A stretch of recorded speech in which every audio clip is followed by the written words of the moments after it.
অবশেষে চলে আসলাম মেইন পয়েন্টে, আলহামদুলিল্লাহ।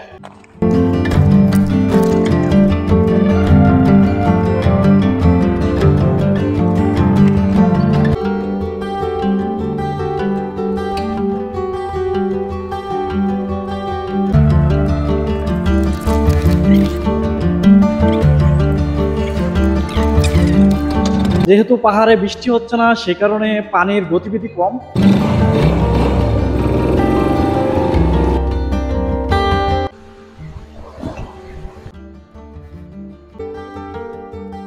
আরেক ভাই দেখেন গোসল করে একদম কালো হয়ে গেছে, এটাই সেই কূপ। আসসালামু আলাইকুম। আজকে যাচ্ছি হুলুনাগাদ, সুঙ্গাই কাবাই, মালয়েশিয়ার সেলাঙ্গর প্রদেশের হুলুনাগাদ জেলা। যে জায়গাটাতে যাচ্ছি ওইটা একদম অজপা, মানে ওখানে মানুষের বসতি বলতে গেলে একেবারেই না, যেহেতু এটা জঙ্গলের ভিতরে পাহাড়ের উপরে। ওই পাহাড়ি ঝর্ণাটা অনেক বড়, আমি প্রায় সময় ওখানে যেতাম আগে। ইদানিং 1 থেকে 2 বছর ওখানে যাওয়া হয় নাই, তো চিন্তা করলাম একটু সুঙ্গাই গাবাই থেকে একটু ঘুরে আসি। ওখানের ভিউটা খুব সুন্দর, যেহেতু পাহাড়ি ঝর্ণা, এটা দেখার মজা একটা আলাদা। তো সেই কারণে সবকিছু গোছগাছ করে নিলাম, ব্যাগ নিলাম, সবকিছু নিলাম। সবকিছু নেওয়া হয়ে গেছে, জুতা নিলাম, ব্যাগ নিলাম, তারপরে রেইনকোট নিলাম, তারপর কাঁধের মধ্যে খাবার আছে, অনেক কিছু আছে। অনেক কিছু সবকিছু দেখানো যাচ্ছে না যেহেতু আমি একজন। তো আর দেরি না করি, এমনি তো অনেক বেলা হয়ে গেছে, প্রায় কটা বাজে, 10টা 11টা বেজে গেছে, 10টা 57 বাজে। তো আমাকে ওখানে 40 মিনিটের ভিতরে পৌঁছাতে হবে।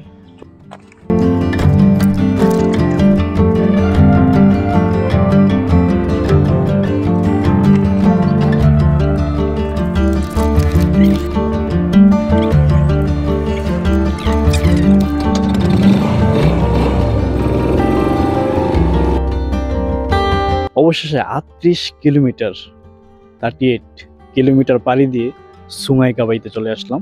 তবে আগে যেরকম একটা সুন্দর ছিল বা মানুষের আনাগোনা বেশি ছিল, এখন তেমনটা নাই। একটা সময় এই সুঙ্গাই কাবাইতে প্রচুর পরিমাণে টুরিস্ট আসতো। একটা সময় যখন লকডাউন চলে আসলো, এরপরে আপনার এখানে জায়গা কেউ দেখাশোনা করে না, মানুষ তো আসতে পারবে না, যেহেতু লকডাউন, কেউ ঘর থেকে বের হতে পারবে না।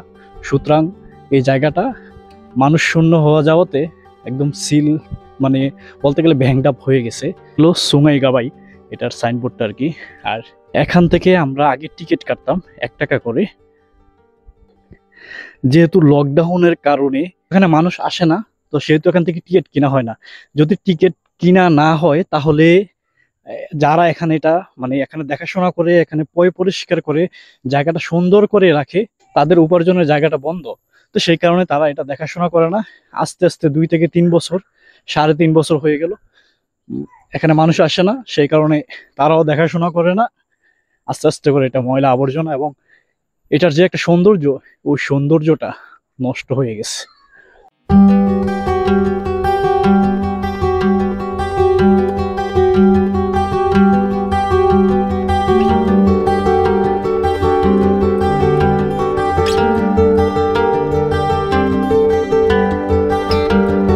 একটা জায়গার যদি দেখাশোনা করার জন্য কোনো মানুষ না থাকে, তাহলে ওই জায়গাটা দিনকে দিন নষ্ট হয়ে যাবে, আর এটাই স্বাভাবিক। খরা চলতেছে, সে কারণে বৃষ্টি হচ্ছে না, পানি স্রোত আছে, তেমন খারাপ না, তবে পানি কম অন্যান্য দিনের তুলনায়। এই তো সুঙ্গাই গাবাইয়ের যে মেন পয়েন্টটা বর্তমানে ধরা হয়, সেই মেন পয়েন্টে চলে আসলাম। তবে আজকে পানির গতিবিধি খুব কম, যেহেতু পাহাড়ে বৃষ্টি হচ্ছে না, সে কারণে পানির গতিবিধি কম।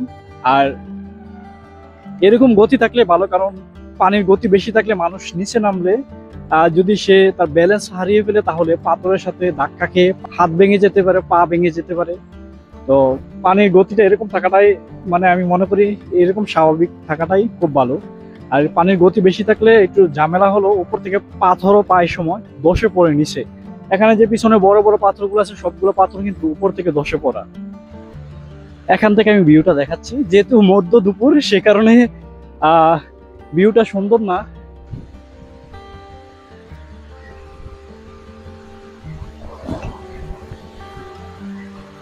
এই সোনাইগা ভাই অসাম একটা জায়গা। মানে এই সোনাইগা ভাই খুবই সুন্দর, মনোমুগ্ধকর একটা জায়গা। এটা আমার খুবই পছন্দ। মালয়েশিয়ার অন্যান্য ওয়াটারফল বা মালয়েশিয়ার অন্যান্য পাহাড়ি ঝর্ণার থেকে এই ঝর্ণাটা আমার কাছে খুবই প্রিয়। যদি গতকাল বৃষ্টি হতো তাহলে আজকে পানির স্রোত অনেকটা বেশি থাকতো। তারা বলছে উপরে যাওয়া যাবে না। আমি তো দেখতেছি এখানে মানুষের পায়ের ছাপ আছে, উপরে যাওয়া যাবে। গত 1 বছর আগে আমি এখানে আসছিলাম, কিন্তু আমি উপরে যেতে পারি নাই। আর আমি গিম্বেলও আনি না সাথে করে যে ভিডিও করব। তবে একটা বিষয় লক্ষ্য রাখবেন, যেহেতু আগের মতো থাকে না, পাহাড়ি ঝর্ণাগুলা প্রতি বছরে বা প্রতি সময় প্রতি মুহূর্তে তাদের রাস্তা বদল করে। পানির স্রোত তাদেরকে যেভাবে নিয়ে যায় সেভাবে যায়। সে অর্থে পাথরগুলোও একইভাবে নড়াচড়া করে। সে কারণে একটু সাবধানে পা ফেলবেন।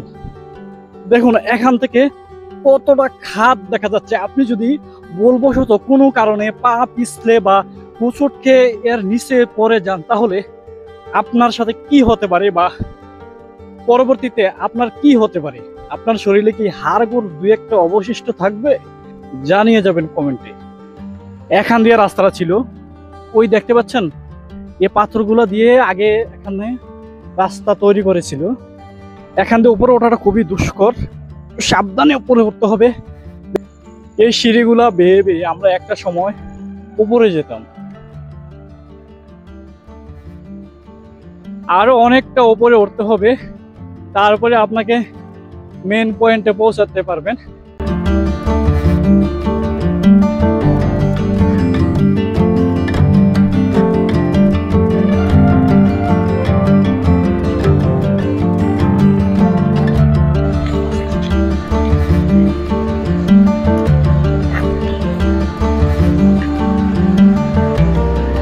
আমি এখান থেকে আসছি, দেখতে কি ভয়ঙ্কর দেখা যাচ্ছে।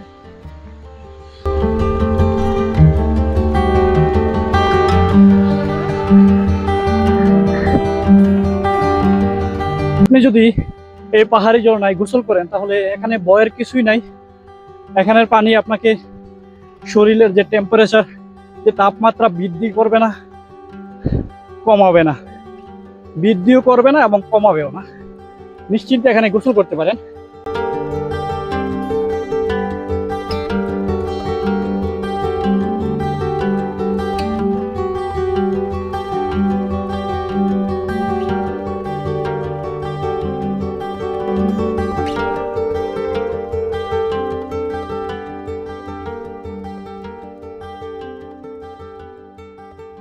অবশেষে চলে আসলাম মেইন পয়েন্টে। আলহামদুলিল্লাহ, আমি ভাবতে পারি না যে আমি এখানে আসতে পারবো। কারণ এখানে যদি আরো মানুষ না থাকতো তাহলে আমি এখানে কখনো আসতে পারতাম না। যেহেতু একজন আমাকে বলছে যে এখানে আসা যায়, কিন্তু এখানে যে উপর পর্যন্ত আসা যায় এটা আমি জানতাম না। আমি কখনো কল্পনা করতে পারিনি আমি যে এখানে এখন পর্যন্ত আসতে পারবো। আর এই জায়গাটা, আমরা দীর্ঘ 4 থেকে 5 বছর আগে একবার এখানে আসছিলাম। তখন আমরা যে এখানে দুষ্টমি করতেছি, খেলা করতেছি, তো আমার এক ভাই, মানে আমরা একসাথে কাজ করতাম, সে মানে এখানে পিচ্ছিল খেয়ে মানে পায়ের ব্যালেন্স হারিয়ে একজনের উপরও যে পড়ে গেছিল, মালয়েশিয়ান ইন্ডিয়া। তো এটা নিয়ে খুব ঝামেলা হয়েছিল। পরে আমরা এটা মানে মিটমাট করে তারপর চলে গেছি। তারা বলছে এখানে পাকিস্তানিরা আসছে প্রায় 10 জনের মতো, কিন্তু এখানে দেখি সব বাঙালি। আরেক ভাই দেখেন গোসল করে একদম কালো হয়ে গেছে।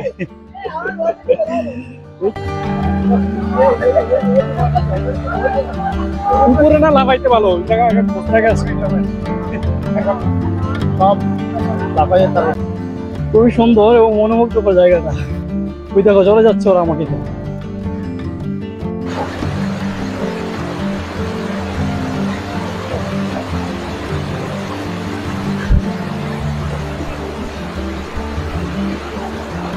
অবশেষে আমি চলে আসলাম ঝর্ণার মেইন পয়েন্টে। এখানে এত প্রচুর পরিমাণে পানি বা পানির এতটা গর্জন, এখানে পাহাড় থেকে যে পানিগুলো পড়তেছে তার এতটা স্পিড, মানে এটার গতিবিধি এতটা বলার বাহিরে। আর আমি এখানে নিশ্চয়ই নিচে নামবো, নিচে নামে গোসল করবো। আর আশেপাশে যে উপরের জায়গাগুলোতে আছে, এখানে বড় বড় কচ্ছপ আছে, 20 থেকে 30 কেজি ওজনের কচ্ছপ আছে এই জঙ্গলে। একটা কচ্ছপ যদি ইচ্ছা করে তাহলে একটা ছাগলের বাচ্চাকে গিলে খেয়ে ফেলতে পারে। এতটা ভয়ঙ্কর ভয়ঙ্কর কচ্ছপ এই জায়গাটাতে আছে। তার পাশাপাশি এই জঙ্গলে অনেক বড় বড় বানর আছে। প্রায় 4 বছর 5 বছর হলো এই জায়গাটাতে আসি না। কতটা সুন্দর ছিল এবং কত মানুষের আনাগোনা ছিল এই জায়গাটাতে। আর সেখানে একটা মানুষ পর্যন্ত এখানে নাই, যারা ছিল তারা ইতিমধ্যে চলে গেছে। হ্যাঁ, এটাই এটাই সেই কূপ। এখানে যদি লাফালাফি করেন, এখানে লাফালাফি করে খুব মজা পাবেন, কারণ এটা খুব গভীর। আপনি এখানে লাফ দিয়ে যদি নিচে যান তাহলে আপনি মাটি বা পাথরের দেখা পাবেন না, কারণ এটা অতি গভীর। মানে আমি বলে বোঝাতে পারবো না এটা কতটা গভীর, কিন্তু প্রচুর পরিমাণে গভীর।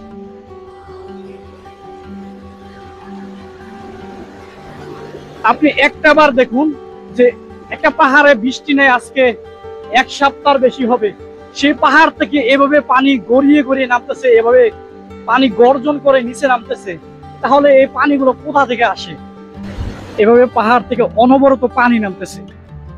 আচ্ছা, আপনারা কি মনে করুন, কারো আদেশ ব্যতীত, কারো অনুমতি ব্যতীত, কারো তৈরি করা ব্যতীত এরকম ভাবে পাহাড় থেকে পানি নামতে পারে? মহান আল্লাহ সুবহানাহু ওয়া তাআলা এগুলা তৈরি করেছেন এবং তারই নির্দেশে, তারই অনুমতি নিয়ে, তারই কথায় এই পানিগুলা পাহাড়ি ঝর্ণার আকারে বেয়ে বেয়ে নিচে যাচ্ছে এবং তা আমরা ব্যবহার করতেছি। এই পানিগুলা কিন্তু যেতে যেতে সাগরে কিন্তু পৌঁছায়। কি একটা মানে একটা বিষয় দেখেন, সাগর থেকে আবার বাষ্পীভূত হয়ে সে পানি আবার আকাশে চলে যায়, আবার মেঘ হয়ে যায়, মেঘ হয়ে বৃষ্টি হয়ে তারপর আবার নামে। কি অবস্থা! এখানে এই জায়গাগুলোতে প্রচুর পরিমাণে মশা। আর আমি যদি এখান থেকে গেঞ্জিটা খুলি তাহলে আমাকে মশা কামড়ায় এখানে 10 মিনিটের ভিতরে ম্যালেরিয়া তৈরি করে ফেলবে। যেহেতু আমি একা, সে কারণে সবগুলো মশা আমাকে আক্রমণ করতেছে। সাথে আসুন আমার সাথে।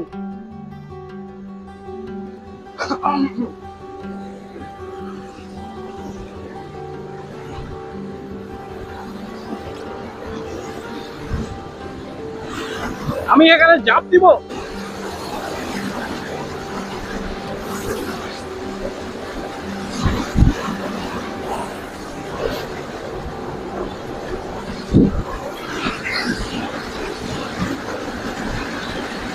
কত সুন্দর! আমার সাথে যদি একজন থাকতো তাহলে আরো একটু বেশি ঘোরাঘুরি করা যেত। এখানে যে 10-20 জন আসছিল ওরা ইতিমধ্যে চলে গেছে। আর প্রচুর পরিমাণে মশা, এখানে প্রচুর মশা কামড়াচ্ছে।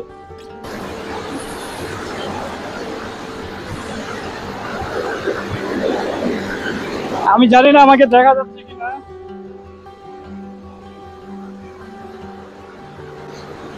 আমি একটু দুষ্টামি করতেছিলাম, তখনই কিন্তু আমি হোঁচটকে এখান থেকে ঠিক আমার ক্যামেরা পর্যন্ত আমি চলে গেছি। মানে দুষ্টামির চলে এটা করছি, সে কারণে বুঝতে পারি না, কিন্তু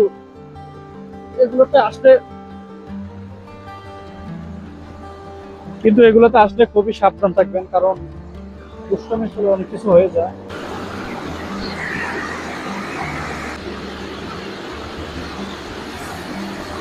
এখানে প্রচুর পরিমাণে মশা, বেশিক্ষণ থাকা যাবে না। ইতিমধ্যে আমাকে কয়েকটা কামড় দিছে।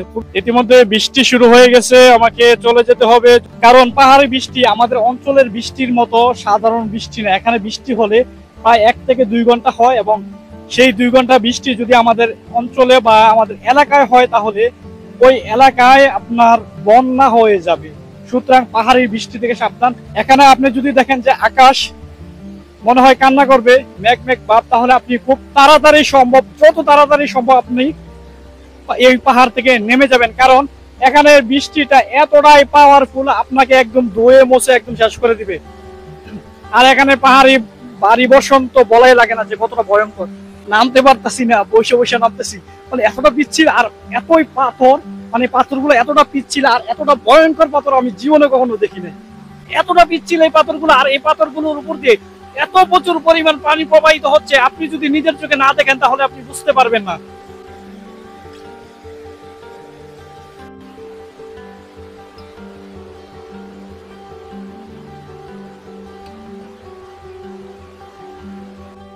দেখুন আমার হাতের মধ্যে একটা প্রজাপতি বসে আছে, মনে হয় দেখা যাচ্ছে।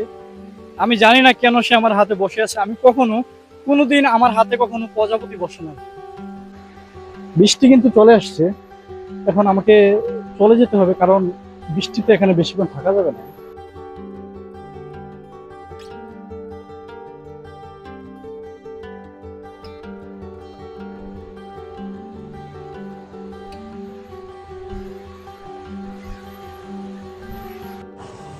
আমরা যে পাহাড়ি ঝর্ণাতে গেছিলাম, তো সেই পাহাড়ি ঝর্ণার পানিগুলো দেখুন কোথা দিয়ে প্রবাহিত হয়। এই নদীটা দিয়ে সেই পাহাড়ি ঝর্ণা প্রবাহিত হয়।